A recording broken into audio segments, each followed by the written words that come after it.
là, on va prendre la suite ce soir, parce que je vous ai dit, vendredi, que c'était en fait une guerre. Et quand il nous est répété 7 fois dans l'Apocalypse, à celui qui vaincra, on ne vous dit pas quoi. En réalité, c'est vaincre la chair, et la chair, elle est attachée aux pensées, bien sûr, et nous allons le voir, les pensées, les sentiments, tout ce qui ne vient pas de Dieu, et nous allons rappeler un petit peu. Je rappelle déjà Philippiens 4.8.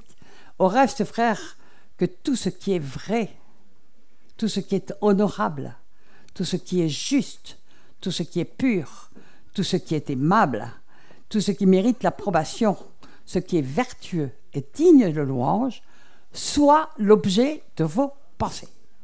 Il faut bien reconnaître que nous sommes dans la défaite la plupart du temps, que l'ennemi n'arrête pas de nous harceler dans nos pensées, qui nous vole notre paix, qui nous vole notre joie, qui nous colle des irritations, des énervements, des trucs, etc.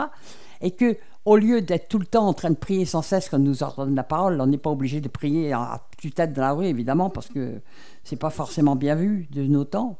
Mais on peut prier dans sa tête, on peut être dans une atmosphère de louange intérieure. Mais si vos pensées sont complètement attirées ailleurs et pas dans les choses de Dieu, ça ne veut pas dire que vous n'avez pas aussi à penser à votre travail ou à des soucis de la vie. Si vous allez dire à votre patron, je ne peux pas travailler aujourd'hui parce que je suis en train de louer le Seigneur dans ma tête et je ne peux pas entendre ce que tu dis. Bon, c'est pas top, hein, un peu d'équilibre quand même dans tout. Mais bon, ça, en tout cas, ça nous exhorte à éliminer tout ce qui n'est pas la gloire de Dieu de nos pensées. Voilà. Et Dieu sait que l'ennemi fait tout pour nous harceler à travers les écrans, on ne va pas en reparler, mais c'est impressionnant à quel point on peut être harcelé.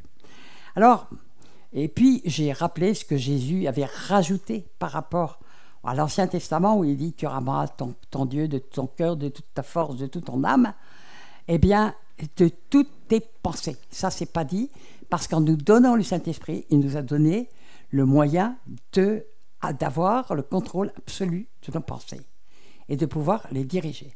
Et c'est quelque chose qui est très rarement enseigné, ça.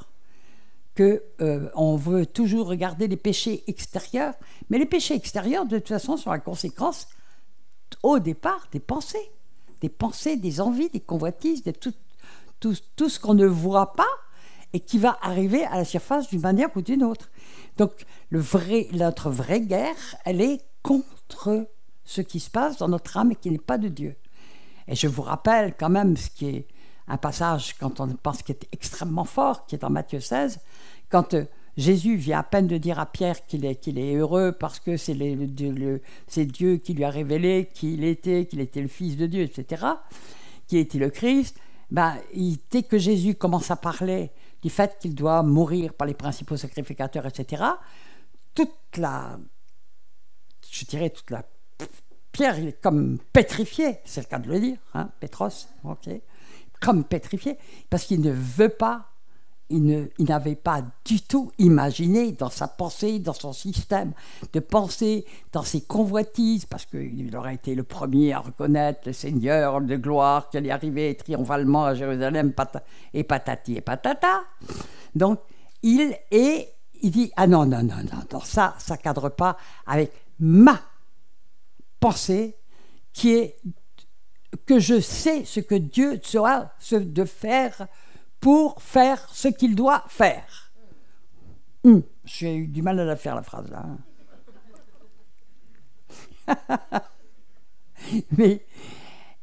Alors, on se rappelle de ce que Jésus a dit. Alors, en plus, il reprend Jésus. Hein. Mais non, à Dieu ne plaise, et prophétise. À Dieu ne plaise, c'est-à-dire qu'il sait quelle est la pensée de Dieu. À Dieu ne plaise, ça ne peut pas plaire à Dieu, ça. Hein? C'est impossible que ça plaise à Dieu. Ça ne peut pas venir de Dieu, là, ce que tu viens de dire, là. Non. Ce que tu dis, Jésus, quand tu prophétises, non, c'est pas bon du tout, ça. Je suis pas du tout d'accord avec ça. Moi, Pierre, le grand Pierre, là. Celui qui va devenir pape dans quelques siècles, là. Donc, je suis pas du tout d'accord, mais pas du tout d'accord. Écoute-moi, Jésus. Mais quand même, comme il est plein de délicatesse, il prie à part Jésus, il nous est dit. Pour lui dire, Dieu ne plaise, cela ne t'arrivera point. Et Jésus, qu'est-ce qu'il lui dit? Arrière de moi, Satan, car tes pensées ne sont pas celles de Dieu, mais celles d'un homme. les pensées humaines, c'est-à-dire les pensées qui viennent de notre chair, de nos sentiments. Bah, Dieu les appelle, elles viennent de Satan. Eh bien, on a des combats à mener. Ça veut bien dire ça, d'accord? Alors, je vais vous donner un témoignage. Je vais commencer par un témoignage, parce que jusqu'à il y a quelques mois, je croyais que ça y est, c'est bon, j'ai gagné mes combats, il n'y a plus... C'est bon, maintenant, comme je dis souvent au Seigneur, écoute, tu n'as plus rien à faire, je suis parfaite. Bon. Il n'est pas d'accord avec moi, mais bon, je peux lui dire, écoute, je vais te reprendre. Hein. Bon, non, je ne fais quand même pas, mais je me croyais tranquille, parce que j'avais mené beaucoup de combats. Alors, le premier grand combat que j'ai eu contre... Oui, le premier grand combat que j'ai eu contre la chair, mais contre les pensées, je veux dire, mais c'est intrinsèquement lié, évidemment. Ça s'est passé il y a environ 23 ans, 24 ans. Et je vous l'ai dit, il y avait plusieurs prophètes qui m'avaient annoncé que j'allais me marier avant la fin de l'année. Bon, et ce n'est pas des faux prophètes, hein, je dis bien. Parce que le Seigneur, après, m'a bien compris aussi comment ça pouvait fonctionner et comment il pouvait me mettre devant certaines choses. D'accord? Puis, je rencontre un monsieur qui vient de Paris à Marseille pour me rencontrer. Et puis, on tombe amoureux. Et on fait des projets, etc., etc. Et puis, tout d'un coup, plus la moindre nouvelle. Et même si j'ai tenté de l'appeler, rideau. Je tombe, mais... Qu'est-ce qui se passe? Je ne comprends plus rien, machin. Vous avez tous tombé amoureux, vous avez eu des désillusions amoureuses, donc vous savez. Je parle aux femmes, parce que les hommes sont un peu plus endurcis. Mais en tout cas, ils ne réagissent pas de la même façon que nous. D'accord? Mais enfin, bon, j'avais beau avoir plus de 55 ans, ça marchait quand même. Hein? Bon, ok. Et donc un mois se passe comme ça, mais j'avais le cœur en plomb, j'étais malheureuse, je ne comprenais rien. Puis un jour, j'arrive enfin à l'avoir au téléphone et il me dit quelque chose.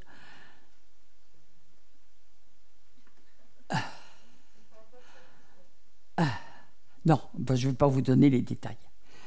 Mais non, si je peux vous les donner, ce n'est pas très méchant. Il me dit, écoute, j'ai rencontré entre-temps une autre femme, j'ai eu une prophétie dans une assemblée qui m'a dit que c'était cette femme qui était pour moi, et depuis, je ne sais pas laquelle de vous deux je choisis. Waouh! Je dis, âme, stram, gramme, pique et colle et gramme. Et là, je dis, ok, et ben ne me rappelle plus du tout. Et là, je me retrouve au sol dans une colère. Mais une colère qui me submergeait. Parce que c'était un chrétien, c'était un ancien de l'église messianique. C'était... J'arrivais pas... Vous savez, on peut être... Contre les païens, on va facilement peut-être leur pardonner. Mais contre les chrétiens, qu'est-ce qu'on a du mal? Waouh. Comment un chrétien peut faire ça? Mais comment? Etc. Et puis, j'étais en colère. Puis je disais, mais Seigneur, mais les prophètes m'ont prophétisé. Mais comment tu as pu me faire ça? Mais pourquoi tu as pu me faire ça? J'étais dans une colère absolue. Et j'ai commencé à téléphoner à toutes mes copines. Ouais, il n'avait pas le droit de te dire de faire ça. C'était pas normal. Bon, comme ça, elles s'alimentaient bien. Et ça dure comme ça plusieurs jours. Puis, je téléphone à une amie, que je peux la citer, Georgina Dufoy, on était très amis à l'époque, et c'était une femme vraiment qui avait reçu un don de sagesse, la sagesse, et elle m'écoute, elle me dit, et elle était de celles qui m'avaient prophétisé que j'allais me marier avant la fin de l'année. Elle m'écoute, puis elle me dit, écoute Michel, c'est normal que tu aies le cœur brisé, mais si tu es en colère, c'est pas du tout normal. Et elle dit, c'est des pensées qui viennent de l'ennemi. Moi, le Seigneur vient de m'apprendre ça. Alors, je vais te l'apprendre. Maintenant, toute pensée qui te viendra, qui sera des pensées d'irritation, de colère ou autre, tu les prendras comme si c'était des démons qui t'attaquaient et tu les mettras dehors. je ne vous dis pas, le premier, et dès qu'elle m'a dit ça, je savais que ça venait de Dieu. Alors, je commence tout de suite. J'étais pressé de raccrocher pour commencer. Alors, ce que j'ai fait d'ailleurs, et puis j'ai commencé à prendre. Mais écoutez, je ne vous dis pas, parce que c'est tout le temps, il n'avait pas le droit de faire ça. Au nom de Jésus, tu sors, toi. Oui, mais comment un chrétien peut-il... Dehors, au nom de Jésus. Au moins 1000 fois le premier jour. Au moins 1000 fois le deuxième jour. C'était épuisant. Épuisant. Troisième jour, je me réveille, une paix et une joie totalement surnaturelle. Rien n'avait changé, mais c'était complètement... Je descends dans mon jardin, je loue le Seigneur à tue-tête, machin, etc. Une guerre, mais alors en 48 heures, je l'ai pliée celle-là. Hein. Une paix totale et plus de moindre problème. Je dis, Seigneur, ça t'appartient, toi tu sais tout. Il a fallu, au bout de 2 ans, un jour, il m'appelle avec une petite voix en me disant, écoute, entre-temps, j'ai épousé l'autre femme, mais elle a besoin de délivrance, est-ce que tu voudrais bien venir la délivrer? J'ai dit, chaud, je l'ai loupé, j'ai échappé belle. Et puis, comme Dieu est plein d'humour, c'était environ 3 ans après que je me retrouve dans un séminaire en Belgique avec un orateur avec qui j'ai travaillé beaucoup. Et puis, il avait fait un pataquès dans ces trucs, il m'avait oublié de me mettre sur l'affiche. Et quand j'arrive, on en avait parlé entre-temps, quand j'arrive, il me dit, écoute, j'ai oublié de te dire qu'un tel est là avec sa femme. Oh, je dis, il va y avoir une rencontre au sommet. Bon, ok. Et dès le début, ça vous fait rire, hein, ça vous fait rire. Dès le début du séminaire qui durait 7 jours, dès le début du séminaire, je le vois arriver avec sa femme qui me la flanque dans les bras en disant, tu peux prier pour elle. 7 jours d'affilée, matin, soir, il me l'a collé dans les bras pour que je prie pour elle. Oh, ouais, non, mais ça me faisait rire, parce que j'avais vraiment été guéri. Hein. Mais ça me faisait rire, et surtout, je me disais, je l'ai échappé belle parce que je n'aurais pas supporté ce gars-là. Et j'ai appris 3 ans après, qu'il avait quitté cette femme, qu'il était parti avec une jeunette, et c'est les Belges qui l'ont récolté.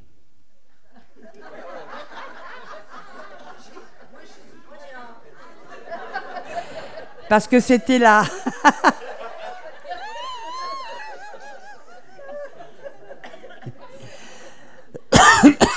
C'est pour vous dire que tout avait été fait parce que le Seigneur voulait m'apprendre la guerre de la pensée.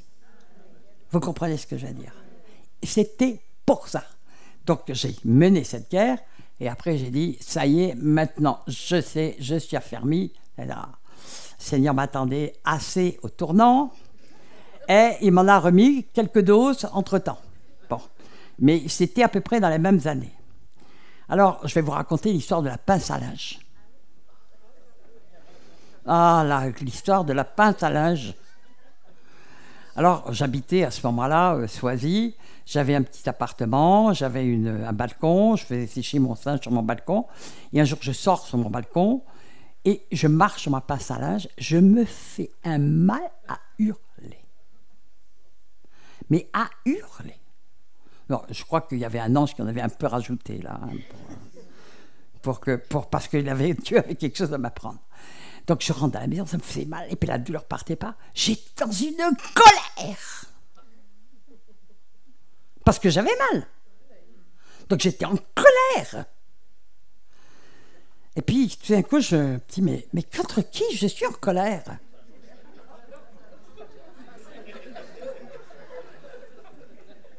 Bah, je ne peux pas être en colère contre un pince à linge.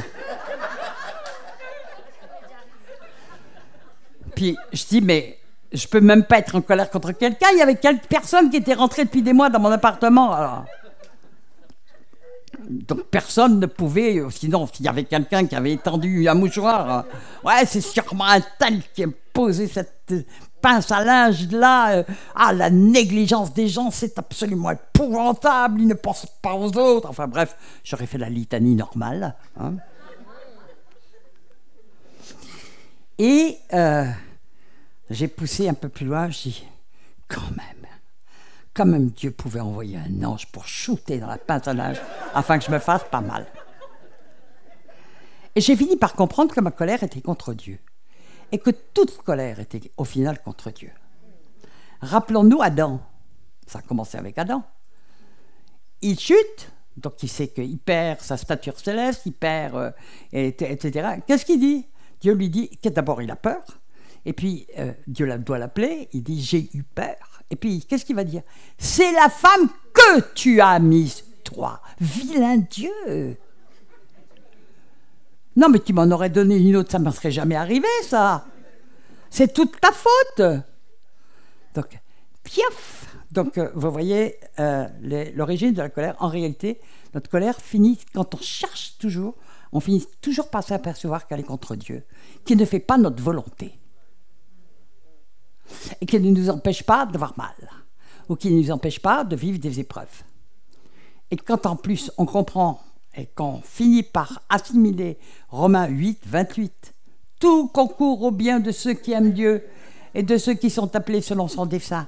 Quand on comprend que toutes ces choses sont faites aussi pour nous enseigner, eh ben, quand on a des trucs de colère comme ça, ou d'irritation, ou d'amertume, on dit, Seigneur, qu'est-ce que tu veux m'apprendre dans cette épreuve? Parce qu'il est dit que nulle épreuve est au-dessus de ce qu'on peut supporter. Que Dieu a déjà, nulle épreuve, nulle tentation, c'est le même mot hein, en grec. Donc, qu'est-ce que tu veux m'apprendre? Ça, le Seigneur veut nous amener à cette attitude. Bon, je pourrais vous en parler de plusieurs, mais je vais vous en parler d'une troisième, parce que troisième, tout ça c'est à la même époque. Hein. Tout ça c'est à la même époque, à quelques années près. Donc un jour, j'étais dans une église du côté de Fontainebleau, je ne vais pas citer le nom, et j'étais en idolâtrie d'ailleurs. Je vais vous parler de l'idolâtrie tout à l'heure. Mais mon église, alors waouh, il y avait une onction. J'avais les yeux de chimène pour mon église, d'accord. Et donc, tout allait très très bien. Et puis il y avait une incompréhension totale du pasteur parce que moi j'étais évangéliste, donc j'étais pas très souvent dans mon église locale. Hein. J'étais là où le Seigneur me voulait. Et puis pour eux, l'église c'est un endroit où on va tous les dimanches. Donc il y avait un petit hiatus de compréhension sur ce que c'était que l'église. Et il y a un moment donné, il y a un clash entre nous. Et un matin, il m'envoie un fax d'une méchanceté. Mais d'une méchanceté, mais je m'en parle, c'était impressionnant. Il me taxait presque d'être une sorcière, de souffler les prophéties à dos dans l'église. Enfin, c'était d'une méchanceté absolue. Je reçois ce fax, je suis restée bouche bée. Je dis, mais comment un pasteur peut-il écrire quelque chose comme ça? J'étais même pas en colère, j'étais assommée, sidérée. Alors, je fais comme d'habitude, j'appelle des copines. Oui, vous n'avez jamais fait ça, vous, hein?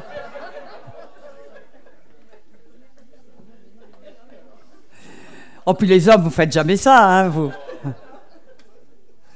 Vous vous contentez d'aller au bistrot pour raconter aux copains d'à côté ce que votre femme vous a dit dans la semaine. Enfin, peu importe. Enfin, bon, bref, j'appelle les copines, les unes après les autres, je leur lis la lettre, et elles me disent, les unes après les autres, mais Michel, mais comment ont-ils pu te dire des choses? Comment un pasteur peut-il écrire des choses? Et puis là, waouh, vraiment, ça a alimenté mon truc, là. Ça a alimenté le fait que j'étais une victime absolue d'un très, très, très, très vilain pasteur.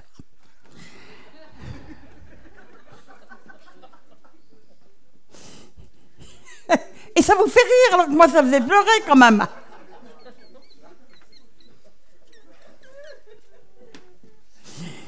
Il dit donc j'appelle comme ça pendant 2-3 jours, j'appelle les uns les autres. Et puis, tout d'un coup, j'appelle un ami aussi, que peut-être certains dans les paysagers ont connu, Élie Yapoudjan, qui était un homme que j'aimais beaucoup, qui était un ancien de mon ex-église, et qui avait vraiment reçu un don de sagesse. Et ça, je savais qu'il avait vraiment un don de sagesse. Et je l'appelle, et en plus, il avait prêché dans cette église. Alors je l'appelle, puis je lui dis, Élie, voilà ce qu'il me fait, ce que le pasteur m'a écrit, moi, je comprends même pas. Alors je lui dis, il me dit, écoute, ok, Michel, la lettre est très méchante. Maintenant, si tu es en colère, c'est de ta faute, c'est ton orgueil. Boum, claque sur la joue droite. Pardon, Élie? Bah oui, me dit-il. Parce que où ce qui est dit dedans est vrai, même s'il y a quelque chose de vrai, tu dis merci Seigneur de m'éclairer, même si c'est dit très méchamment. Et tu dis merci Seigneur. Claque sur la joue gauche. Maintenant, s'il n'y a rien de vrai, pourquoi es-tu blessé? Alors, elle regarde, relit ta lettre et elle voit s'il y a quelque chose de vrai dedans. Là, ça a été le coup sur la tête.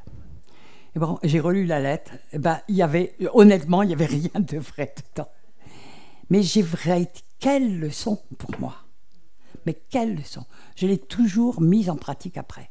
Quand quelque chose me cognait, me heurtait, me blessait ou autre, ben, j'ai dit, je me souvenais de cette parole de sagesse que j'avais reçue et je l'ai mis en pratique et j'ai commencé à savoir aussi combattre. Donc, je vous parle de ces choses parce que, ayant vécu toutes ces choses, puis je pourrais vous en raconter encore 2 ou 3 autres qui se sont passées à peu près à la même époque, pour moi, ça y est, ma guerre, elle était pliée, elle était terminée, on n'en parlait plus, j'étais devenue d'une perfection absolue dans le domaine et le Seigneur n'avait plus rien à m'apprendre. Puis, il y a quelques mois, il a commencé à me faire blum, là. Et puis, il a commencé à me montrer. Puis, il m'a envoyé une prophétesse qui m'a dit, tu sais, Michel, tes pics, là, tes colères, tes trucs. Ben, moi, je vois que ça, tu as encore besoin de nettoyage. Hein. Tu es encore une gamine de ce côté. Mais je savais qu'elle disait vrai. Et là, j'ai compris que j'étais très loin d'avoir terminé la guerre. Car c'est une guerre qui sera jusqu'au fond, jusqu'au bout. Parce que nos pensées sont toujours harcelées, nos pensées, nos sentiments, nos convictions, nos choses. Alors on va apprendre un peu à faire la guerre, bon, puisque maintenant que vous avez compris le coup de la pince à linge. Hein. Alors on va lire 2 Corinthiens 10. Si nous marchons dans la chair, nous ne combattons pas selon la chair. C'est-à-dire par nos colères, par nos rancunes, par nos raisonnements, par nos ceci, par nous cela, tout l'arsenal que le monde déploie et que nous déployons beaucoup trop souvent, mais nous ne combattons selon la chair. Car les armes avec lesquelles nous combattons ne sont pas charnelles, mais elles sont puissantes par la vertu de Dieu pour renverser des forteresses.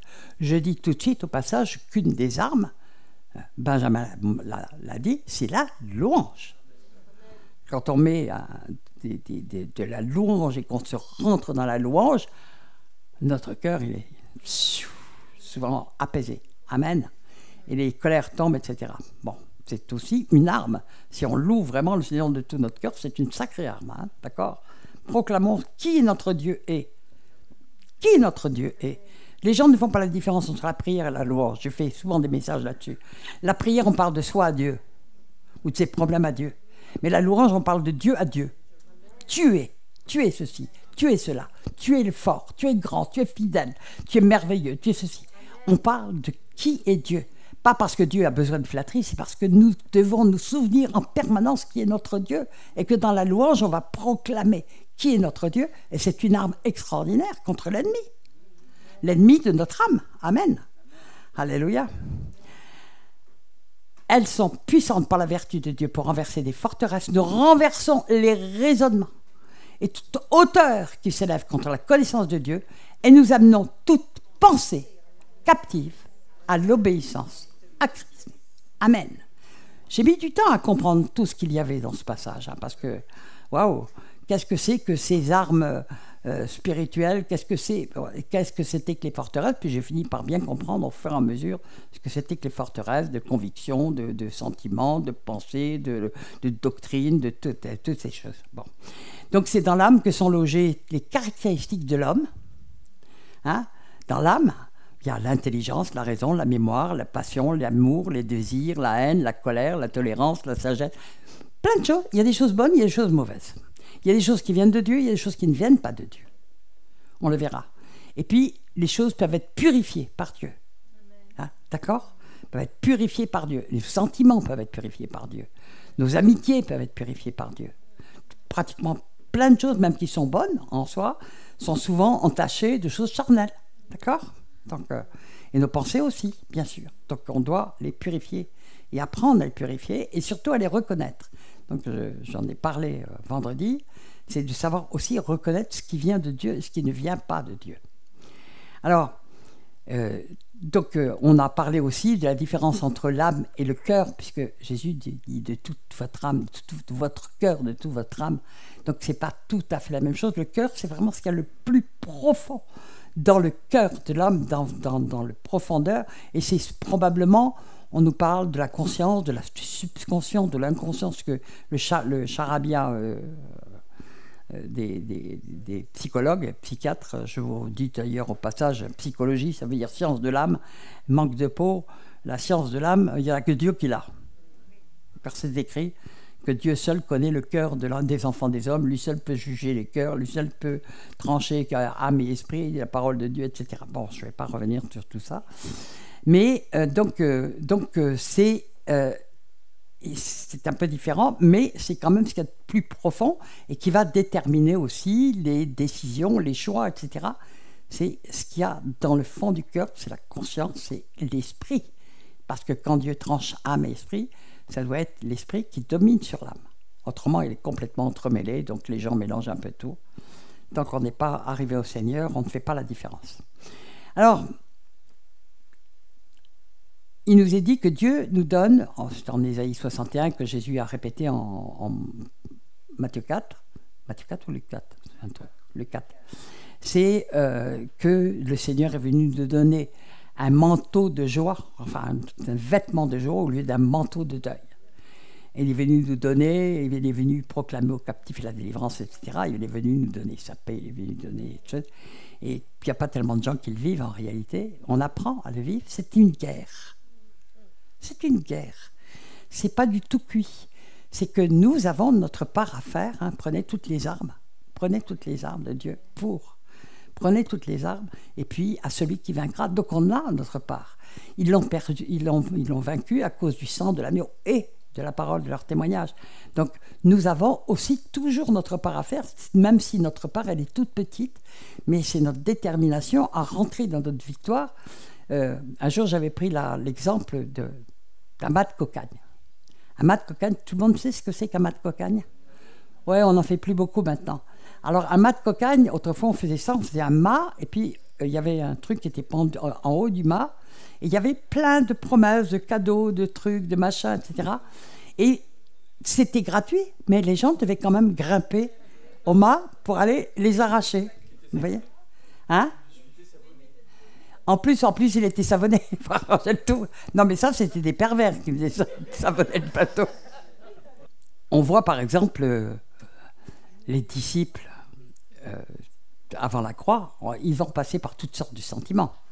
Ils vont passer par les illusions, comme Pierre. Oh, jamais je te renierai. Ils vont passer par le soupçon. Quand Jésus il aime bien lancer des petites phrases comme ça. L'un de vous va me trahir.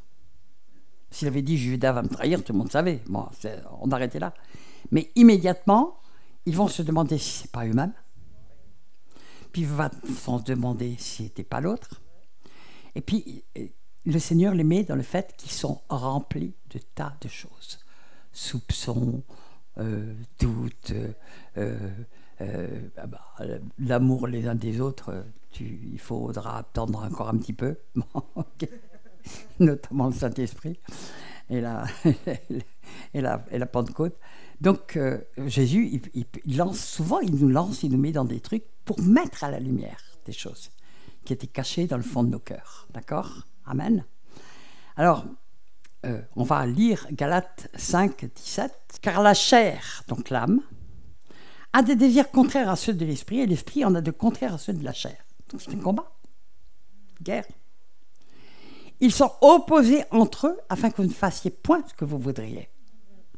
Votre volonté doit être soumise à votre esprit et pas à vos désirs et pas à vos convoitises.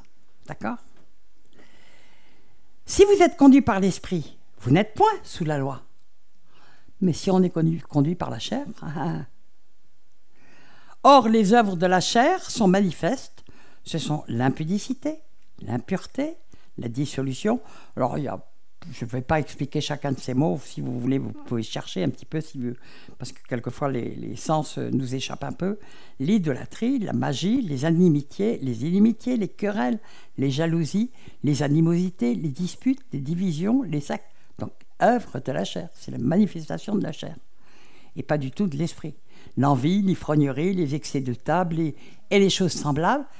Et quand même, Paul ajoute quelque chose qui doit nous faire réfléchir sérieusement, parce que ce n'est pas léger. Je vous dis d'avance, comme je l'ai déjà dit, donc il l'a répété, ceux qui commettent de telles choses n'hériteront point le royaume des cieux. Donc il y a un enjeu qui est extrêmement important. On est bien d'accord?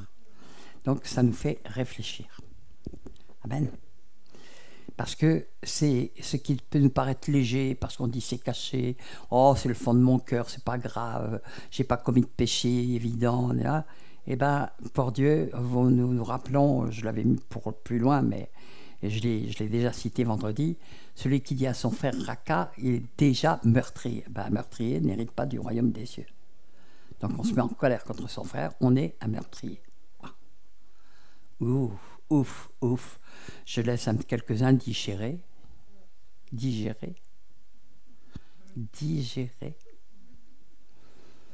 Ah, tu ne te mets jamais en colère contre ton mari? Contre ta femme? Des grosses colères. Tchac, tchac, tchac. Il y a un petit silence qui passe. Contre ton patron? Contre un frère en Christ? Contre quelqu'un qui t'a fait du mal, contre... Waouh, waouh, oh Seigneur. Et puis on ne parle pas que de la colère, les jalousies, les irritations, les amertumes. C'est les œuvres de la chair, et ceux qui les ont n'hériteront pas du royaume des cieux. Ça veut dire qu'on a un sacré nettoyage à faire. Un sacré nettoyage à faire parce que notre âme n'a souvent pas été nettoyée de tout ça et qu'on n'a pas appris à combattre ça. Qu'on n'a pas appris à combattre ça selon ce que le Seigneur m'a montré et puis non, je me suis remise. Hein. Oula! Le Seigneur a commencé à me montrer que je croyais que j'étais au top niveau et puis que là-bas en bas. D'accord? Ok. Alors, pourquoi? Parce qu'il est écrit à moi la justice. Donc on n'a pas tout ça, ça relève de la propre justice. Hein. Tous ces sentiments de colère, ça relève de la propre justice. Ça veut dire que Dieu n'est pas, sa justice n'étant pas suffisante, n'arrivant pas assez vite, eh ben on fait la justice à sa place en érigeant notre tribunal, le tribunal de notre cœur. Alors moi, celui-là, le nombre de fois où j'ai dû le jeter à la poubelle, l'envoyer dans le torrent de Cédron, dans la GN. Mais il revenait avec une... Ah, il est hargneux celui-là, mais il est hargneux. Alors dans le tribunal, ce que je vous explique. Donc, quelqu'un vous a vraiment fait du mal. Un tort considérable même. Donc, vous êtes la victime. D'ailleurs, on est combien? 8 milliards sur Terre. Ça fait 8 milliards de victimes. Il n'y a pas... Où sont les coupables? C'est forcément les autres. Hein. Alors, dans le tribunal, donc, on est la victime.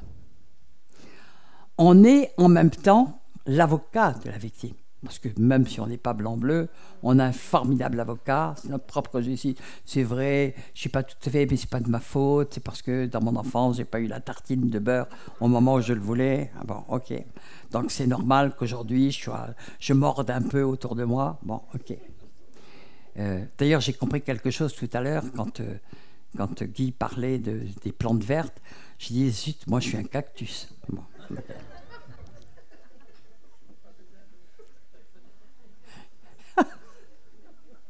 Alléluia.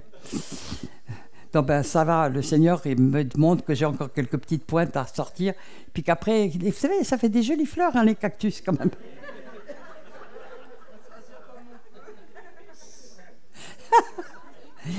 Mais enfin, il faut quand même enlever toutes les pointes, et après, il n'y a plus de cactus du tout.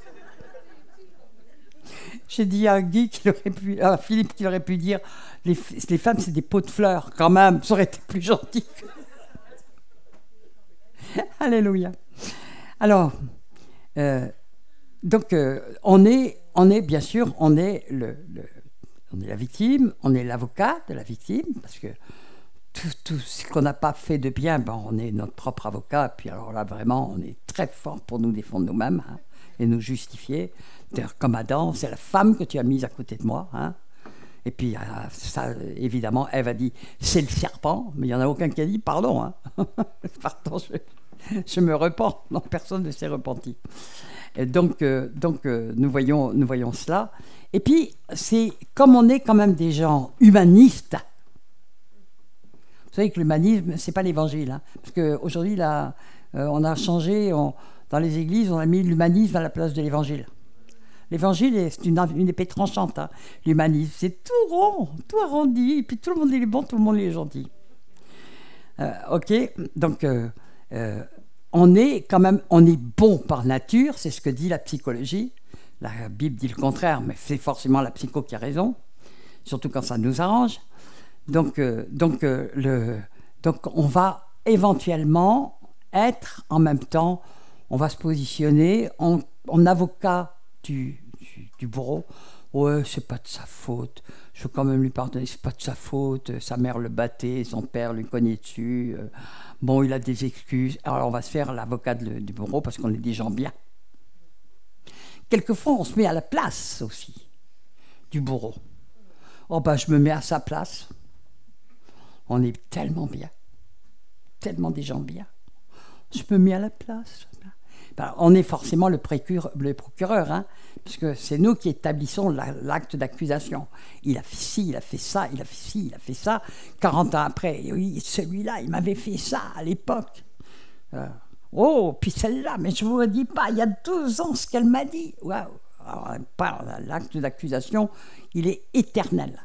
Et puis, bon, on a déjà été la victime, l'avocat de la victime, l'avocat du bourreau, le procureur, reste le juge. Bon, c'est nous qui disons qu'est-ce que le bourreau mérite. Seigneur, moi ça m'est arrivé de dire, Seigneur, mais qui mérite que le ciel leur tombe sur la tête. Mais j'étais vraiment convaincu et puis je m'attendais à ce que le ciel leur tombe sur la tête, parce que j'avais décrété que c'était la bonne justice. Puis le ciel leur tombait pas sur la tête. Je comprenais rien du tout. Bon, ok. C'est ça un peu notre tribunal. Moi, je jette régulièrement le tribunal par la fenêtre là.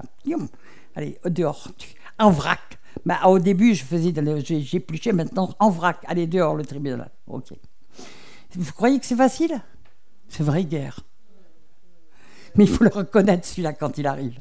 Amen. Alors nous voyons un petit peu tout ce que ça concerne. Galate nous en parle.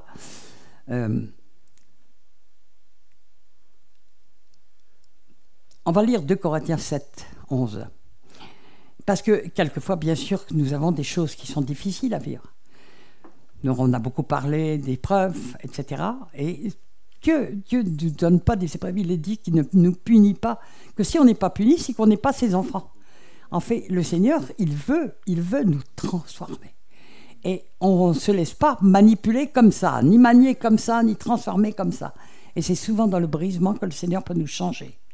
Souvent. et qui va vraiment, il nous met quelquefois en miettes pour pouvoir nous reconstruire. Il est le potier, d'accord? Et peut-être vous pas très souvent, mais moi, le Seigneur, je suis revenu de loin, alors le nombre de fois il m'a mis en miettes. Puis il a tout commencé à reconstruire. Puis après, il a dit, c'est encore pas parfait. Et alors, on remet tout en miettes, on reconstruit. Puis on remet tout en miettes, on reconstruit. Et je me demande si ça ne va pas continuer dans le millénium. Hein. mais chaque fois, on s'aperçoit qu'il y a eu des transformations profondes. On ne s'en aperçoit pas forcément tout de suite, mais on s'en aperçoit souvent après. Et 2 Corinthiens 7, 11 nous dit, et voici cette tristesse selon Dieu. Donc, ils sont passés par une très grande épreuve. Vous pouvez lire tout le passage, d'ailleurs. C'est difficile, ce qu'ils ont vécu. Et voici cette même tristesse selon Dieu. Donc, il y a une tristesse qui est selon Dieu, une tristesse qui n'est pas selon Dieu. Vous comprenez ce que je veux dire? Quel empressement n'a-t-elle pas produit en vous? Quelle justification, quelle indignation, quelle crainte, quel désir ardent, quel zèle, quelle punition. Vous avez montré à tous égards que vous étiez pur dans cette affaire. Donc Dieu dit, oui, non, vous n'aviez rien à vous reprocher, vous avez vraiment été victime, mais j'ai permis ça parce que ça devait, et même j'ai voulu ça, parce que Dieu règne, parce que ça allait, il sait d'avance ce que ça va produire. Rappelons-nous l'histoire de Job. Quand on lit Job, c'est ahurissant. Moi, au début, je n'avais rien compris au livre de Job. Il m'a fallu beaucoup de temps pour le comprendre. Parce que, attendez, quand on voit ce qui se ramasse sur la figure, et puis on voit bien quand même, Satan, il se présente devant Dieu pour lui demander la permission de castagner Job. Hein. Et Dieu dit, va, mais ne touche pas à sa vie. Donc Satan a le droit légal de la part de Dieu d'enflanquer plein la figure à Job jusqu'au bout. Pourquoi Dieu permet-il ça? Parce que oui, il va surtout, il sait d'avance que Job va tenir, parce que lui connaît le cœur. Et très souvent, on se dit, mais il y a des personnes, on se dit, mais comment ils ont pu passer à travers cette épreuve? Mais c'est souvent les gens qui ont passé les plus grandes épreuves qui ont le plus de flammes après, pour le Seigneur. Plus de flammes. Et donc, en Job, c'est incroyable. Il n'a même pas... attendez, c'est vraiment nouvelle sur nouvelle sur nouvelle sur nouvelle. Il n'a même pas fini qu'on lui a apporté à la nouvelle d'une, qu'il y en a une autre. Et puis, ce n'est pas des petits trucs. C'est cet enfant qui meurt, tous ces trucs qui sont volés, tout. Et puis, il se retrouve sans rien, lui qui avait tout. Il se retrouve sans rien, et Dieu déclare de lui qu'il est juste. Ah, Seigneur, si c'est comme ça que tu traites ton juste, moi j'ai changé de crèmerie. Hein. Mais Dieu voulait amener Job à un niveau tout à fait autre de foi. Je vais vous passer sur tout ce qui se passe, parce que même ses amis, sa femme, maudit Dieu et meurt. Sympa, d'accord? Et puis tous ses amis, même les plus charismatiques, il y a le charismatique là, qui arrive en dernier, c'est très très intéressant à dire, tout ce qu'ils disent est vrai. Hein? Mais ils sont à contre-temps et ils ne comprennent rien, ils croient réellement que Job, attendez, jamais nous n'avons pensé ça, que Job est puni par Dieu parce qu'il a fait des choses. Ils ne comprennent pas cette dimension de Dieu qui est qu'il peut briser un de ses enfants en miettes pour l'amener à un tout autre niveau. Qu'est-ce qui arrive? Si vous regardez bien les derniers chapitres de Job, vous ne trouvez pas un chapitre, un endroit dans la Bible où quelqu'un s'est révélé, bon, peut-être que Moïse l'a vécu certainement, mais où Dieu parle autant. Il y a 3 chapitres entiers où Dieu se révèle à Job et lui parle en direct. Hein? Et à la fin, il va même demander à Job de bénir ses ennemis. Ça nous rappelle aussi ce qu'a dit Jésus, hein? De bénir, de pardonner à ses frères. Il les reprend durement à tous ceux qui l'ont repris, et vous n'avez rien compris. Mais Job, il va arriver à un niveau de foi tout à fait autre, et après l'épreuve, on sait que Dieu va tout lui donner au double. On va plus avoir 7 enfants, on va en avoir 14. J'espère qu'il avait une bonne femme qui était travailleuse quand même. Il donne tout au double. Donc, vous voyez, mais quelquefois on ne comprend pas, on passe par des épreuves épouvantables. Alors, si on râle, si on ne comprend pas, si on ne se met pas devant le Seigneur, si on n'est pas dans cette attitude qui finit par être une seconde nature, comprenons bien que chaque fois que nous gagnons des combats comme ça, de plus en plus, ça change notre propre nature.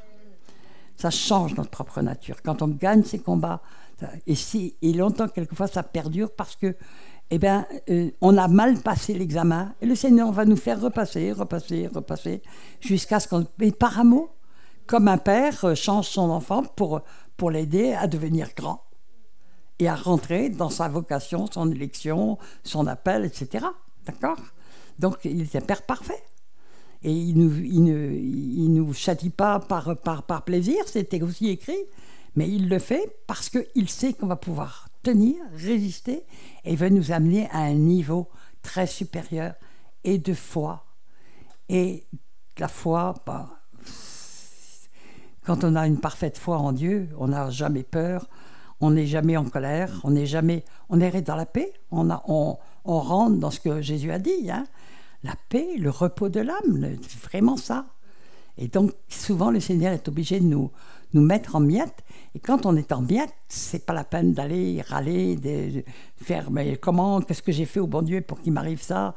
Et même si on ne le dit pas comme ça, on le pense. Hein. Mais dire « Seigneur, qu'est-ce que tu veux m'apprendre ? Qu'est-ce que tu veux m'apprendre ? Seigneur, que ta volonté soit faite. Que ta volonté soit faite. » C'est dans notre Père. Que ta volonté soit faite, sur la terre comme au ciel. Que ta volonté... C'est dans nos vies aussi privées, jour après jour, c'est pas pour les autres. C'est dans nos vies privées. C'est facile à dire quand tout va bien, mais quand tout va mal, on vient de perdre un enfant. Seigneur, que ta volonté soit faite. Waouh. Moi, j'ai vu des personnes qui venaient de perdre un enfant, en 48 heures, ils avaient retrouvé leur joie. Parce que tellement ils avaient foi en Dieu. Ils disent que Dieu fait, c'est parfait. Parfait. Quelquefois, il y a des malédictions à briser. Mais de toute façon, tout concourt au bien de ceux qui aiment Dieu. C'est tout concourt. Moi, c'est un verset que je répète. Seigneur, tout concourt au bien de ceux qui t'aiment. Donc, je vais quand même lire ce que Paul passe. Son ministère, c'est vraiment pas du tout repos. Hein. On va lire 2 Corinthiens 7, plus loin. Car depuis notre arrivée en Macédoine, notre chair n'eut aucun, je dis notre chair, n'eut aucun repos. Nous étions affligés de toute manière, lutte au dehors, crainte au dedans. Mais Dieu qui console ceux qui sont abattus, nous a consolés par l'arrivée de Tite. Ben oui, Dieu fait des choses aussi extraordinaires. On a une sœur tout à l'heure qui a commencé son témoignage. J'ai dit, le prochain séminaire, t'es là, allez, tu vas témoigner. Elle m'a dit, ah non, je ne vais pas témoigner. Tu vas témoigner, toi, là-bas. Alléluia, parce que ton témoignage, il est trop fort. Amen. Mais Dieu qui console ceux qui sont abattus, nous a consolés par l'arrivée de Tite. Et non seulement par son arrivée, mais encore par la consolation que Tite lui-même ressentait à votre sujet. Il nous a raconté votre ardent désir, vos larmes, votre zèle pour moi, en sorte que ma joie a été d'autant plus grande. Quoique je vous ai attristé par ma lettre, je ne m'en repens pas. Et si je m'en suis repenti, car je vois que cette lettre vous a attristé, bien que momentanément, donc sous l'onction de l'esprit, quelquefois Paul disait aux gens des choses qu'ils n'avaient pas envie d'entendre. Hein. Et nous, en tant que chrétiens, nous devons dire la vérité, même si ça doit nous faire rejeter. Il y a un proverbe, je le retrouve plus, il est dans le semeur, hein, sous cette forme-là. Un ami qui vous blesse vous prouve par là sa fidélité, mais un ennemi multiplie les embrassades. Et ça nous est dit d'une autre manière en Luc 6, 22 et 26. Hein, heureux serez-vous quand tout le monde dira du mal de vous, fera des trucs, vous persécutera, etc. Heureux serez-vous. Oui, mais ça se termine pas à cause de mon nom, pas à cause de votre mauvais caractère, on est bien d'accord. Okay. Et puis... Ah bah les cactus. Il y en a ici des cactus? Oui, je vois des mains qui se lèvent. Oh, il y a au moins 2 hommes qui ont levé la main pour dire qu'ils étaient des cactus. Bon, vous êtes combien là? Vous êtes 50? Disons que ça fait 50 cactus. Oh, il y en a quelques-uns qui ont été un peu émondés, là, il y a les épines qui sont parties, et ils sont rentrés dans plus de douceur, mais bon, en général, ils ont fait une bonne marche déjà avec le Seigneur. D'accord. Alléluia. Donc, il disait la vérité, Paul. Alors, je me réjouis à cette heure, non pas de ce que vous ayez été attristé, mais de ce que votre tristesse vous a porté à la repentance. C'est le mot-clé, à la repentance. Car vous avez été attristé selon Dieu. On nous parle aussi de la repentance qui mène à salut, qui n'est pas je me repens de ce que j'ai fait, mais on le sait par la chair. On peut, oui, il y a des repentances qui sont par la chair. Hein. De ce que vous êtes tristesse vous a apporté à la repentance, car vous étiez attristé selon Dieu, afin de ne recevoir de notre part aucun dommage.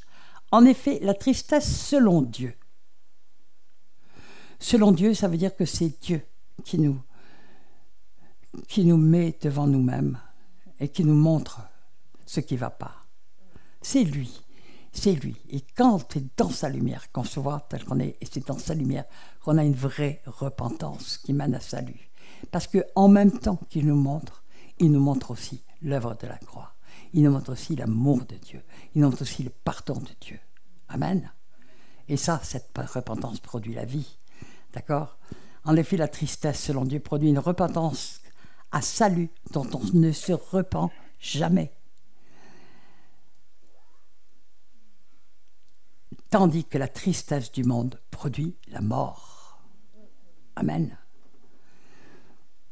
Judas a une tristesse du monde. Oh, je suis un horrible bonhomme, jamais Dieu peut me pardonner ça. Et bien, il est allé se pendre. D'accord? Et il est devenu pour toujours le fils de la perdition. Il n'a pas cru à l'amour de Dieu pour pardonner. D'accord? Et voici cette même tristesse selon Dieu, quel empressement n'a-t-elle pas produit en vous? Quelle justification, quelle indignation, quelle crainte, quel désir ardent. Donc on voit les fruits, on voit les fruits qui peuvent se produire après. Quel zèle, quelle punition. Vous avez montré à tous égards que vous étiez pur dans cette affaire. Donc il parle d'une affaire bien précise, où ils ont été traités très injustement, mais Paul montre qu'à travers ça, à travers leurs attitudes, leur comportement et leur propre repentance pour certaines choses, ben Dieu va pouvoir faire et opérer les transformations. Et souvent, nous empêchons l'œuvre de Dieu par notre résistance, par nos colères, par nos irritations, par notre amertume, par notre sentiment d'injustice. Comment Dieu a pu permettre ça? Pourquoi? C'est le coup de la pince à linge. Hein?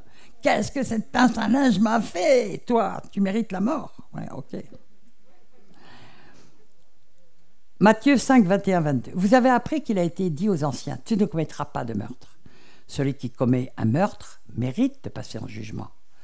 Mais je vous dis, donc il faut bien comprendre une chose, c'est que dans l'Ancien Testament, toutes les guerres se font homme contre homme. D'accord? Mais dans le Nouveau Testament, le combat a été transporté dans un tout autre niveau. Nous ne nous occupons pas de la chair et du sang, nous laissons la justice à Dieu. Et le Seigneur nous donne un punching ball. Ce sont les démons. Car vous n'avez pas à lutter contre la chair et le sang, mais contre les dominations, les principautés, les autorités et les esprits méchants dans les lieux célestes. C'est un merveilleux punching ball. Vous êtes en colère, tapez contre les démons. Et laissez Dieu faire sa justice, parce que lui seul fait une justice juste et parfaite. Amen. Même Jésus, il est dit, il s'en remettait à celui qui juge justement. D'accord? Alors, je vais vous parler un peu de l'idolâtrie, parce que le Seigneur m'a aussi fait des grandes leçons là-dessus. J'ai parlé d'une église que j'idolâtrais. Bien sûr que je n'avais pas conscience que je l'idolâtrais. Mais qu'est-ce que c'est qu'une idole? Et le Seigneur, à travers cet événement qui s'était passé, mais à un autre moment dans cette même église, j'ai des amis qui étaient venus, et puis ils sont sortis de cette église en me disant, et puis moi j'étais tellement fier de leur montrer mon église, et quand ils sortent, il me dit, ah, Michel, on s'est senti mal dans cet esprit, il y a des esprits. Je me suis mis dans une colère noire et je ne leur ai pas parlé pendant 1 an. C'est vrai. Je me suis dit, mais comment ils ont pu toucher à mon église, qui est parfaite? Et au bout de les mois passés, et puis j'ai commencé à voir dans l'église qu'il y avait des choses qui tournaient par rond, et notamment, il m'avait dit, mais il y a une idolâtrie autour des jeunes, incroyable, et je m'aperçois qu'ils avaient dit vrai. Je les appelle, donc 1 an après, je leur demande pardon, je leur dis, vous voyez qui est clair, et moi, j'étais aveugle. Ok. Et puis, j'ai commencé à dire, Seigneur, je ne comprends pas là, qu'est-ce qui m'est arrivé? Et le Seigneur a commencé à m'enseigner sur ce qu'était une idole véritablement. Parce que souvent, on pense idole, ouais, les statues de Marie, les trucs, les machins, etc. Et c'est beaucoup plus que ça, et souvent, on n'a pas conscience, on est bourré d'idoles en réalité. Et on ne se rend pas compte vraiment de ce qu'elles sont. Et nos idoles, nous allons le voir, sont complètement liées à notre identité. Si notre identité n'est pas totalement guérie, nous allons mettre des idoles quelque part. Et donc, j'ai dit, Seigneur, qu'est-ce qui s'est passé? Pourquoi? Qu'est-ce qui se passe? Et le Seigneur me fait aller déjà vérifier ce que voulait dire le mot grec eidolon, d'où était sorti le mot idole, et ça veut dire reflet. Donc une idole, c'est un reflet de nous-mêmes qui nous valorise. D'accord? Nous mettons notre identité, nous associons notre identité, ce que nous sommes, à des choses qui nous valorisent. Ouais, je me suis assis, j'ai dîné une fois, j'étais à 3 sièges de telle personne, et puis on va citer une grande personnalité, et tout de suite, vous avez vu qui je suis quand même, non? Bon. Et nos idoles, on en a partout. On peut mettre des idoles dans notre nom, dans notre titre, dans notre boulot. Ouais, je suis le PDG de, même si vous avez 2 personnes, vous et votre femme, dans la société.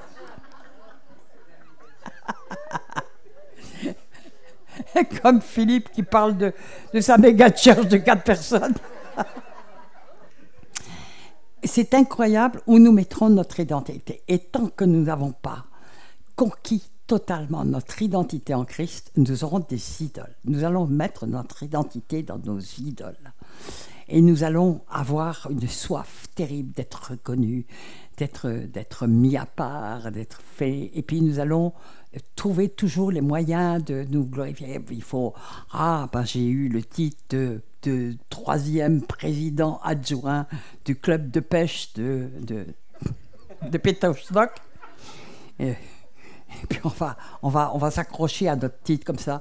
Alors moi j'ai connu des gens, pendant la guerre j'ai fait comme ci, j'ai fait comme ça, j'ai fait la guerre. J'ai été dans des clubs d'anciens combattants, j'en ai connu des vrais, puis j'en ai connu d'autres, et puis je voyais les gens qui se glorifiaient de ce qu'ils avaient fait 50 ans avant, comme s'ils avaient fait qu'une seule chose dans leur vie, c'est d'aller se prendre une balle quelque part, sans l'avoir voulu d'ailleurs, et sans jamais monter à la sauce quoi que ce soit. Je dis ça parce que je parle de gens précis, d'accord, qui avaient été blessés par hasard, des balles perdues, des choses comme ça, d'accord. Hein?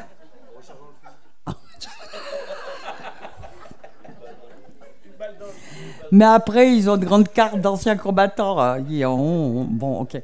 Donc, tout simplement pour vous dire, si vous commencez à décrypter, dès que vous avez un problème d'identité, et ça va être en fait mon thème de l'ascension, l'identité, mais je commence à en toucher quelques mots, parce que je sens que le Seigneur va encore me travailler beaucoup là-dessus.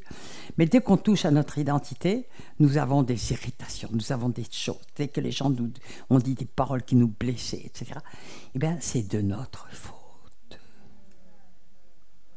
Parce que si notre identité est vraiment installée en Christ, si nous avons une foi parfaite en Christ, les choses ne doivent pas nous cogner. Je peux le dire sans vantardise parce que c'est une vérité. tout le long de mon ministère, j'ai eu des calomnies, des calomnies, des calomnies, des calomnies. Je ne crois pas que ça m'ait jamais mis en colère. Mais par contre, ça m'a souvent attristé. Ou ça m'a souvent irrité. Et puis je dis, mais qu'est-ce que je leur ai fait? Mais pourquoi? Comme ça. Et puis j'avais quand même, je ne comprenais pas. Surtout, je ne comprenais pas. Et puis je disais, mais c'est quoi? C'est des malades. Hein? Qu'est-ce que je leur ai fait? Bon. Mais j'étais quand même secouée. Mais le temps a évolué, parce que j'ai commencé à voir comment Dieu agissait. Et croyez-moi que quand Dieu est sévère, il est sévère. Hein. Et quand je voyais, et je l'ai vu tout le long de ma route, des gens qui, par méchanceté, balançaient des calomnies, et je parle de calomnies, de mensonges, hein, puisque si c'est des vérités, vous devez vous dire merci, même si c'est pas drôle, merci Seigneur, parce que tu me montres ce qui ne va pas. Mais si c'est vraiment des calomnies qui sont faites par méchanceté et qui sont répandues par méchanceté, eh bien, je vous assure que ma réaction maintenant, c'est j'ai immédiatement de la compassion pour les personnes qui font ça. Pourquoi? Parce que j'ai appris à connaître le cœur de mon Dieu et je sais comment Dieu défend ses serviteurs. Il a dit, touchez pas à mes oins. Et j'ai vu je vois des gens qui ont vraiment voulu me détruire et détruire mon ministère, qui s'en sont vantés. Il y avait des pasteurs qui ont dit, moi j'ai qu'à faire 3 coups de téléphone et le ministère de Michel sera fini. Ben, ils sont 30 ans après, ils sont encore dans le ravin. J'ai pas entendu.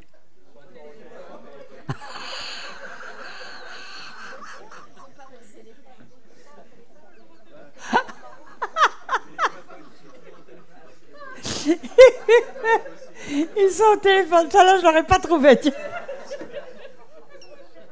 Mais d'une certaine manière c'est vrai, parce qu'ils comprennent toujours pas ce qui leur est arrivé.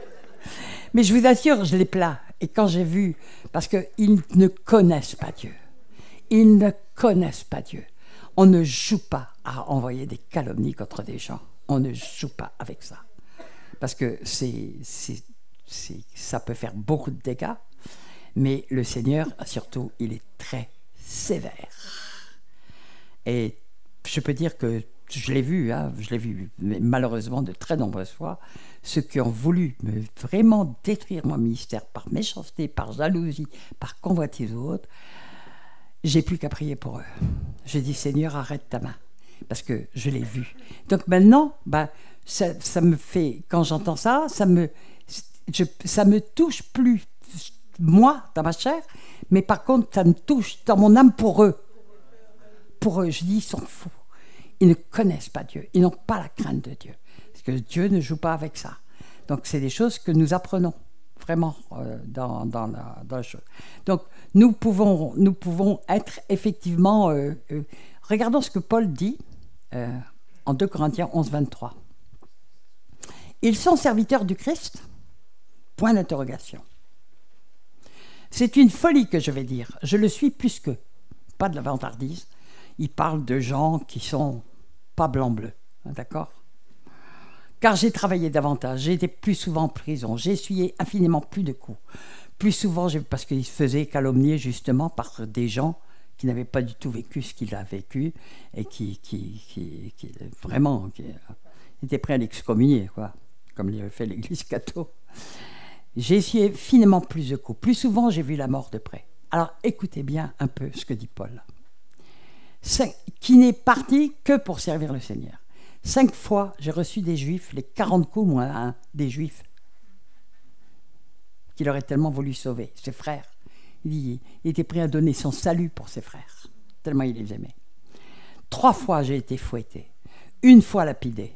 J'ai vécu 3 naufrages. J'ai passé 1 jour et 1 nuit dans la mer.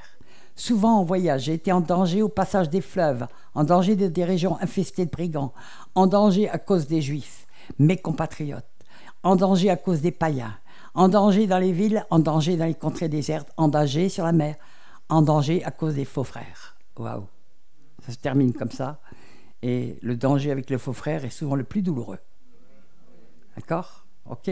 Parce que ça fait vraiment mal et on ne comprend pas pourquoi. Et puis après, quand on voit le temps passer, on voit la différence. Et comme il nous est promis qu'on verra de nouveau la différence entre ceux qui servent Dieu et ceux qui ne le servent pas, entre ceux qui aiment Dieu et ceux qui ne l'aiment pas.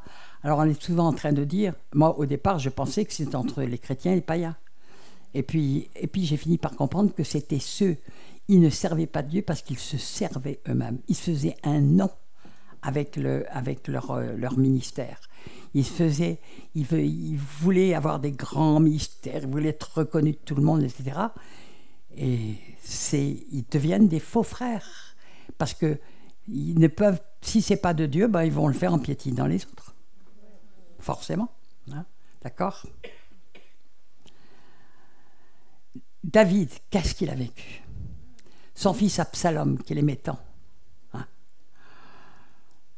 Qui a commencé par... vous savez, il y avait une malédiction d'impureté quand même sur David et qui répond au psaume 51. J'en ai parlé dans mon livre, je ne fais pas de pub, mais ce livre, Pilule IVG, etc., je sais que pour le moment, il n'y a pas énormément de gens qui l'achètent, mais quand il va commencer, quand le Seigneur va remettre un petit peu de propreté en France, je pense qu'il va éclairer beaucoup. Mais donc, il y avait une malédiction d'impureté. J'explique d'où venait l'impureté de David. Il dit, je suis né dans le péché, je suis dans l'iniquité, etc.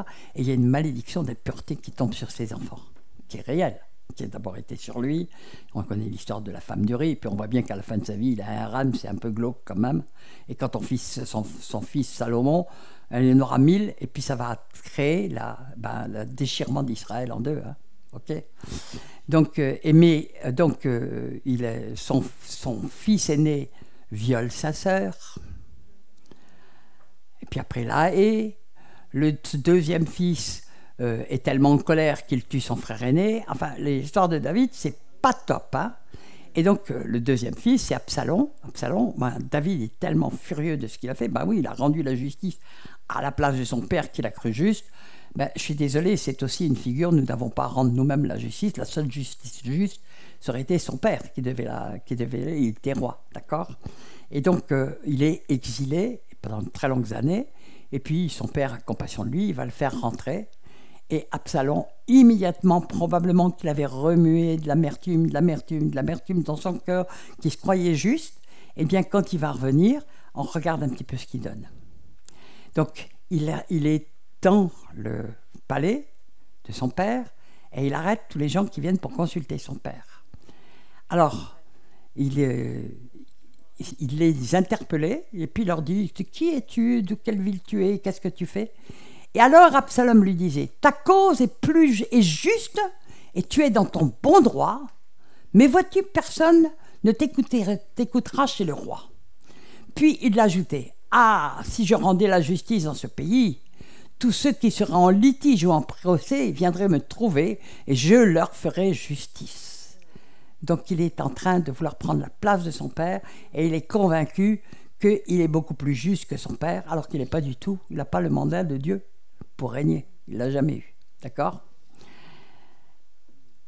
Quand quelqu'un s'approchait pour s'incliner devant lui, il lui tendait la main, le saisissait et l'embrassait. Donc, petit poivre.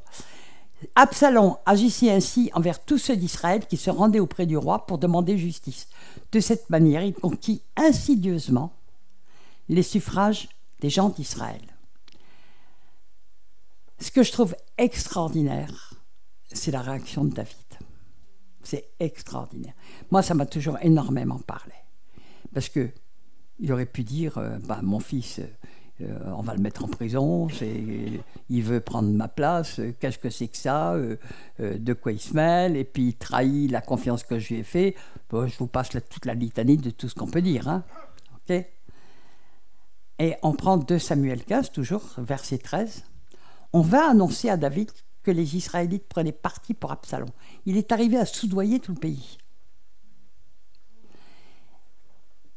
Eh bien, qu'est-ce qu'il fait ? Il laisse tout, il abandonne son trône et il laisse Dieu faire la justice. Quelle leçon, quelle connaissance David avait du cœur de Dieu, quelle confiance il avait dans la justice de Dieu. Il dit, Absalom veut tout me prendre, qu'il me prenne. C'est d'ailleurs été le message de Jésus. Hein. Si quelqu'un veut prendre ton manteau, laisse-le lui. Ah, bon, ok, d'accord. Mon Seigneur, c'est pas normal, ça, ce que tu me demandes. Ben, fais-moi confiance. Fais-moi confiance. Alors, il laisse tout et il part comme un vaincu, quoi. Et Absalom va jusqu'à lui piquer son harem en plus. C'est un peu glauque hein, comme histoire quand même. Bon. Donc, on voit David qui laisse complètement Dieu faire. Et nous savons comment ça se termine. Et le jugement qu'il va y avoir sur Absalom. Et quand Absalom meurt, David a si peu d'amertume dans le cœur, parce qu'il connaît tellement bien son Dieu, que son cri c'est mon fils, mon fils. Une souffrance inouïe, parce que son fils est mort. Une souffrance inouïe. Waouh! Donc vous vous rendez compte, c'est quelque chose moi qui m'a beaucoup parlé. C'est avant qu'on arrive à ce stade-là, il faut beaucoup de maturité. Et la maturité s'acquiert dans notre communion avec le Seigneur, qui nous apprend à le connaître et à le connaître et à le connaître mieux. Et à comprendre qu'il règne sur la moindre chose, que ce qu'il veut, c'est notre bien. Qu'il veut, même si les gens font des injustices, des choses immondes, des choses horribles, ça a été pour notre bien, ou parce qu'on était appelés selon son dessein. Même des choses absolument horribles peuvent nous sembler... mais comment Dieu peut laisser faire ça? On l'entend tout le temps. Comment Dieu peut laisser faire ça? Mais c'est pas que Dieu laisse faire ça, c'est que Dieu a choisi de nous laisser des choix, de nous laisser même faire le mal. On a choisi de nous passer de Dieu pour décider de ce qui était le bien et le mal. Ben, nous en voyons les conséquences. Mais Dieu n'est pas interventionniste pour empêcher qu'on nous fasse du mal, mais là où il intervient, c'est pour faire que ce mal soit transformé en bien. Et nous change, nous. Amen. Et ça doit être tout le temps notre... c'est une guerre. Donc, dès qu'on commence à avoir des paroles d'irritation, pourquoi ceci, pourquoi cela, on ne formule pas toujours, mais on est là dans des irritations, dans des dépressions, dans les trucs, les machins. Si on sait faire la vraie guerre, je résiste pas à l'idée de vous raconter encore des choses qui m'ont appris.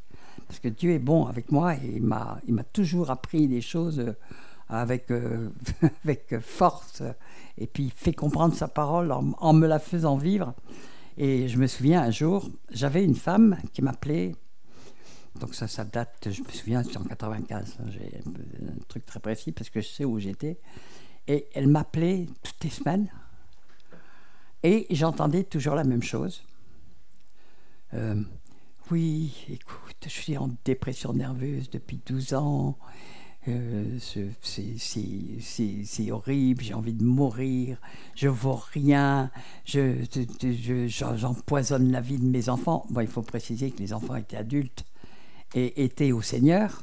J'empoisonne la vie de mes enfants tout le temps. Et c'était tout le temps une litanie pendant une demi-heure. Évidemment, je faisais comme tout le monde dans ce cas-là. Bon, écoute, prie, accroche-toi au Seigneur, prie, continue à prier le Seigneur, mais continue à prier. Enfin, je me faisais mon pasteur classique, quoi.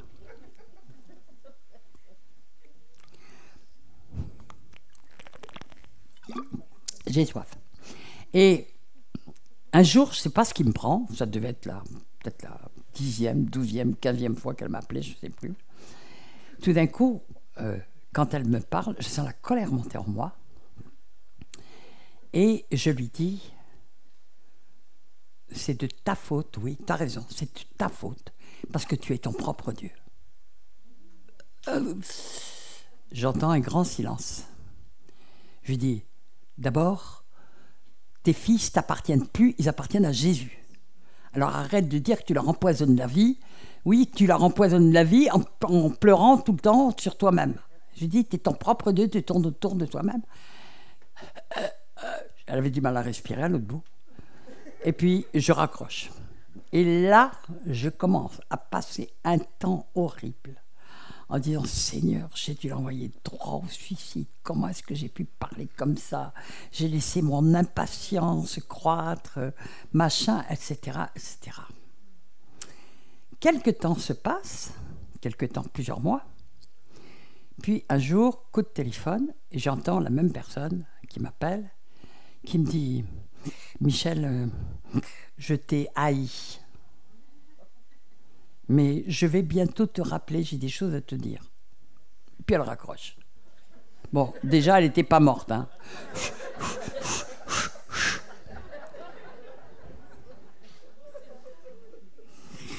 Et elle m'appelle environ 15 jours ou 3 semaines après, je ne me souviens plus, et elle me dit « Michel, je suis totalement guérie.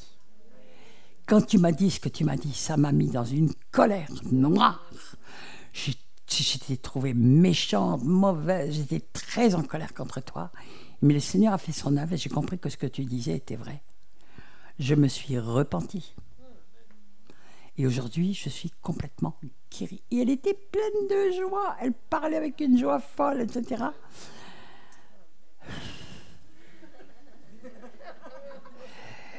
Mais j'ai compris en tout cas que ma colère ne venait pas de moi, mais venait de Dieu. Parce que Dieu a des sentiments. Hein?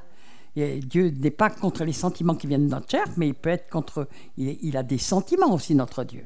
Tous ses sentiments sont saints. Sa colère est sainte.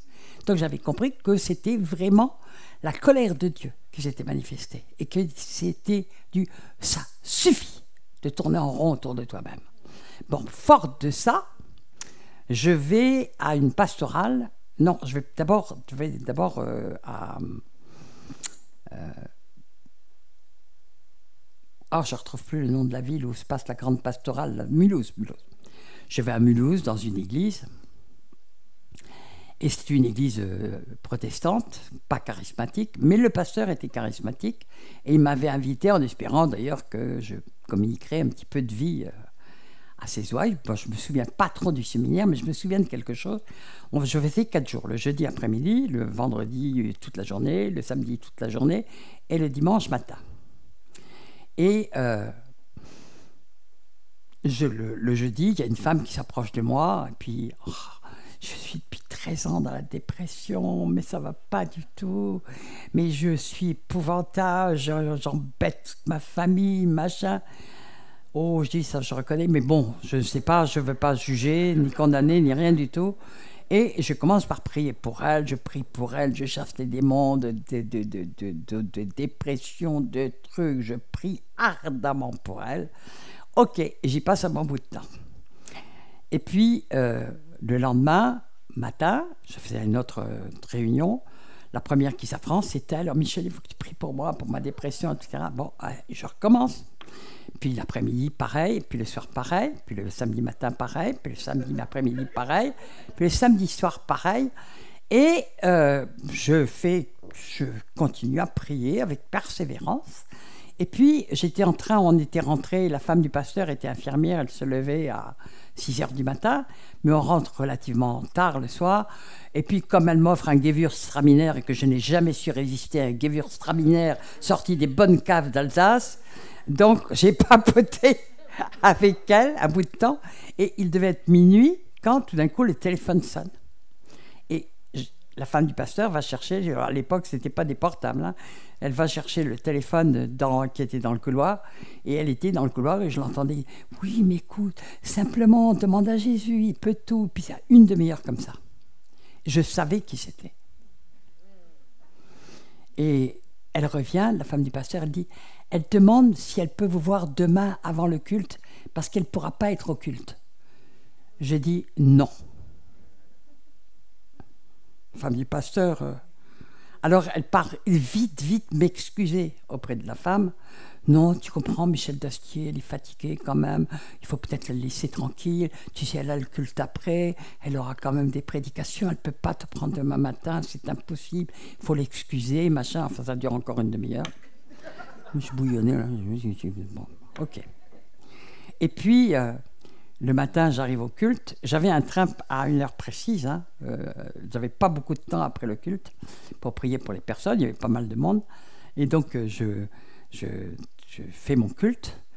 Et quand je dis, ceux qui veulent que je prie pour eux, avancer, je ne veux plus ça maintenant. Je dis, Seigneur, tu vas prier pour eux directement, puis si tu m'en projettes jusque devant mon bureau, je vais m'en occuper. J'ai un petit peu changé mon fusil d'épaule. Et donc, c'est un peu ça. Et donc, la première qui se présente, c'est en chorale. Et j'avais une queue de gens derrière elle. Et là, je me suis pas souvenu de ce que j'avais dit, mais je crois que j'avais pas été très gentille. Enfin, que j'avais pas été très douce et que je l'avais renvoyée à sa place tout de suite. Mais je me souvenais pas de ce que je lui avais dit.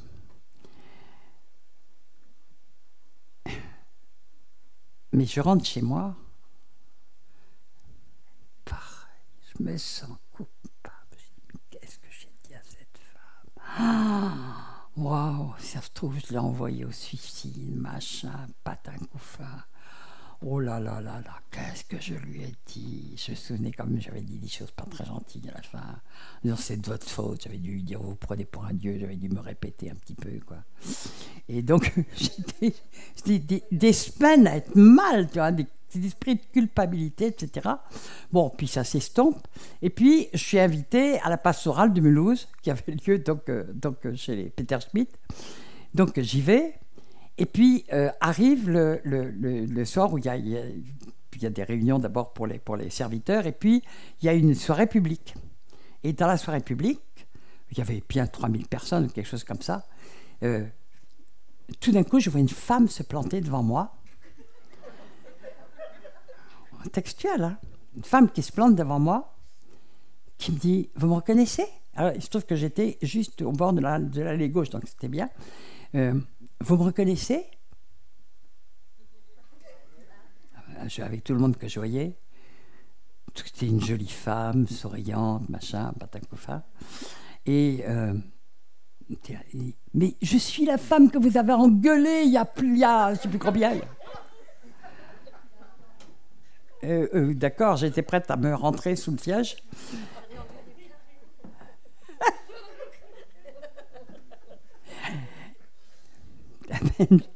Et elle me dit,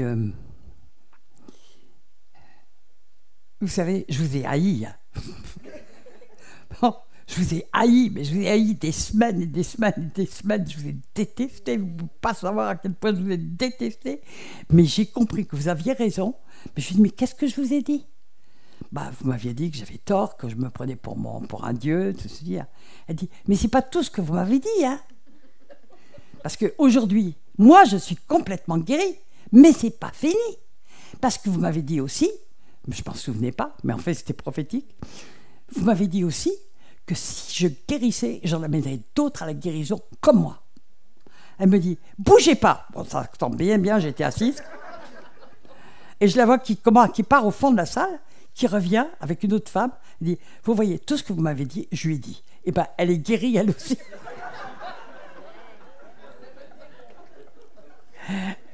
Comme quoi, quelquefois, la vérité... Mais vous savez, on a quelquefois du mal à dire des vérités, on culpabilise, on croit, alors que ça vient de Dieu. Je précise bien, ça venait de Dieu. Je n'avais rien contre cette femme, elle m'avait un petit peu agacé quand même, il y avait de quoi. Mais en fait, ça venait vraiment de Dieu. Lui aussi, Dieu en avait assez. Vous comprenez ce que je veux dire? Et il voulait amener cette femme à autre chose. Et il y a des fois, il faut savoir dire des vérités qui vont blesser.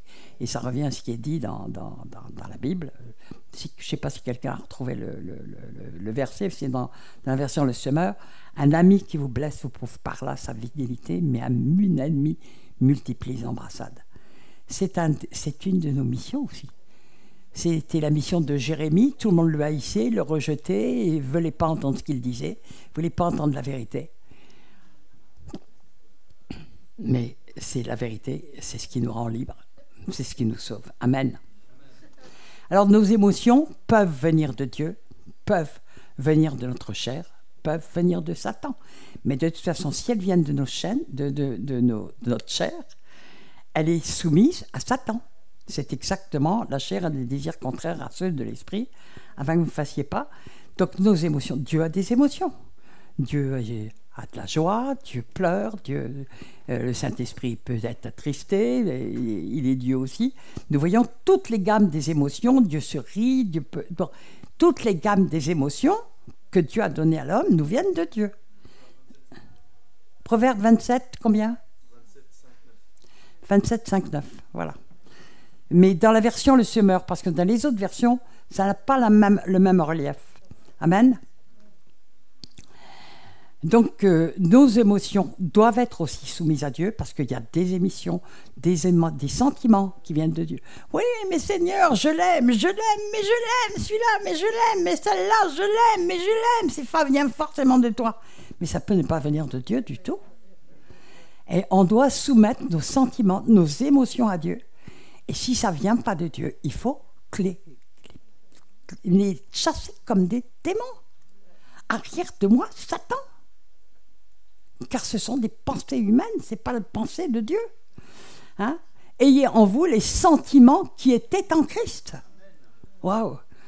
Ça veut dire que lequel n'a pas pris comme une proie arrachée, etc., de se faire l'égal de Dieu, alors qu'il était sorti de Dieu. Il s'était dépouillé lui-même. Donc, ça va très loin. Si on cherche bien, il nous dit d'avoir les mêmes sentiments. Hein? Donc, nous avons à faire la purification de nos sentiments. Moi, le Seigneur est en train de me travailler là-dessus depuis des mois, et je suis ahuri de voir combien je peux être bombardé, combien on peut être bombardé par des irritations, par des petits trucs de colère, par ceci, par cela. Eh bien, le Seigneur me réapprend à faire une guerre beaucoup plus profonde. Et je veux le partager parce que je sais qu'il y est attaché un très grand prix. Que là va être non seulement la clé de la paix, du repos, du vrai repos selon Dieu, mais beaucoup plus que cela. À partir du moment où on peut gagner cette guerre, Dieu, je ne crois pas, va pouvoir nous utiliser beaucoup plus puissamment. Parce qu'on ne sera plus le jouet. Parce que Satan, c'est se servir de tout ça, hein, admirablement, de nos émotions, etc., qui ne viennent pas de Dieu, pour nous emmener là où il veut. Alors, donc, même Jésus, il avait le disciple qu'il aimait, il avait des affinités en tant qu'homme, hein, en tant que fils d'homme, il avait des affinités, il avait l'apôtre qu'il aimait, il avait ses préférences, il avait des trucs, mais il avait en lui les sentiments qui venaient de Dieu en même temps. Amen, tout le temps. Amen. Alors, Philippiens 2, rendez ma joie parfaite, ayant un même sentiment, un même amour, une même âme, une même pensée. Mon sang, quand l'Église sera revenue comme ça. Ne faites rien par esprit de parti ou par vaine gloire, mais que l'humilité vous fasse regarder les autres comme étant au-dessus de vous-même. Que chacun de vous, au lieu de considérer ses propres intérêts, considère aussi celui des autres. Ayez en vous les sentiments qui étaient en Jésus-Christ, lequel, existant en forme de Dieu, donc on va le lire, n'a point regardé. Écoutez, regardez ce passage, parce que c'est vraiment à ça que le Seigneur veut nous amener. N'a pas regardé comme une proie arrachée d'être l'égal avec Dieu, mais s'est dépouillé lui-même en prenant une forme de serviteur, en devenant semblable aux hommes. Et ayant paru comme un simple homme, il s'est humilié lui-même, se rendant obéissant jusqu'à la mort, même jusqu'à la mort sur la croix. C'est pourquoi aussi Dieu l'a souverainement élevé. Et je m'arrête là 2 secondes parce qu'il est écrit que Dieu nous élève au temps convenable, c'est-à-dire quand ça ne risque pas de nous faire chuter. Il y a des gens qui restent en rade toute leur vie par rapport à l'appel que Dieu leur avait adressé, mais parce qu'ils veulent aller plus vite que Dieu. Ils veulent aller plus vite que Dieu, d'accord? Et puis, ils passent à côté. Ils manquent le but. Et manquer le but, c'est le péché, d'accord? Comme nous l'a rappelé Philippe. Il s'est dépouillé lui-même. Bon, ayant paru comme... jusqu'à la mort sur la croix. Pourquoi Dieu l'a souverainement élevé. Elle lui a donné le nom qui est au-dessus de tout nom. Bien sûr, personne ne peut remplacer ce que Jésus a fait, parce qu'il n'était pas du monde. Je ne suis pas de ce monde. Il était venu d'en haut. Il était venu de Dieu. Elle lui a donné le nom qui est au-dessus de tout nom, afin qu'au nom de Jésus, tout genou fléchisse dans les cieux, sur la terre et sous la terre, et que toute langue confesse que Jésus-Christ est Seigneur à la gloire de Dieu le Père. Amen. Alors, je me suis mis en gros pour ne pas le louper. Les problèmes des gens, surtout en France, nous sommes convaincus que nos sentiments, nos convictions, ça vient de Dieu, que c'est pur.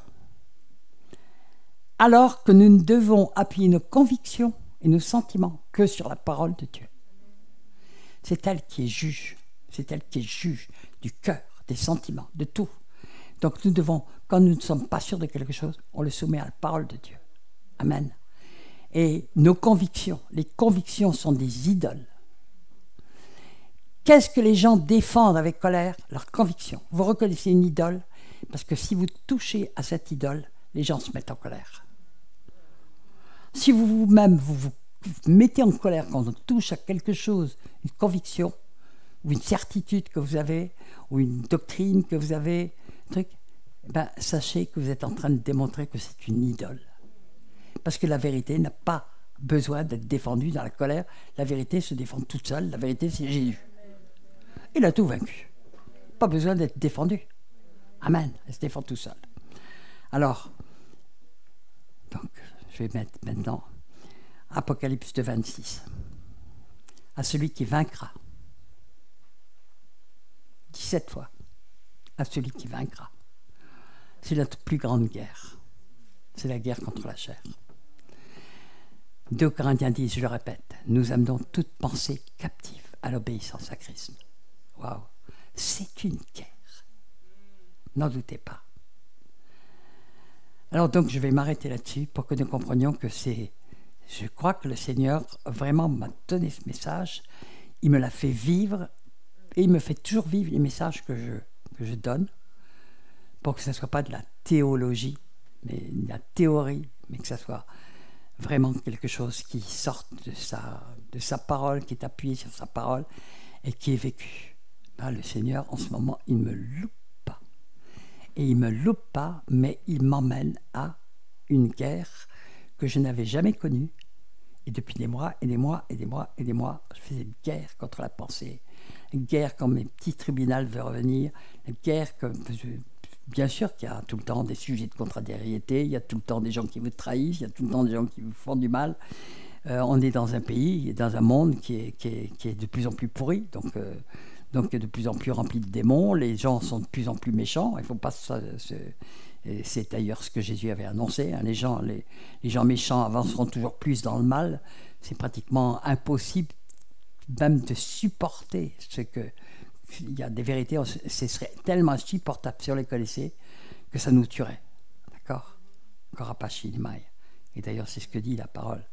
Pour vous qui n'avez pas connu les profondeurs de Satan, je ne vous mets pas sur vous d'autres fardeaux. Hein, c'est dans l'Apocalypse 2. Donc, est-ce qu'on est prêt à prier pour le Seigneur? Parce que qui peut dire qu'il a gagné totalement cette bataille de la pensée?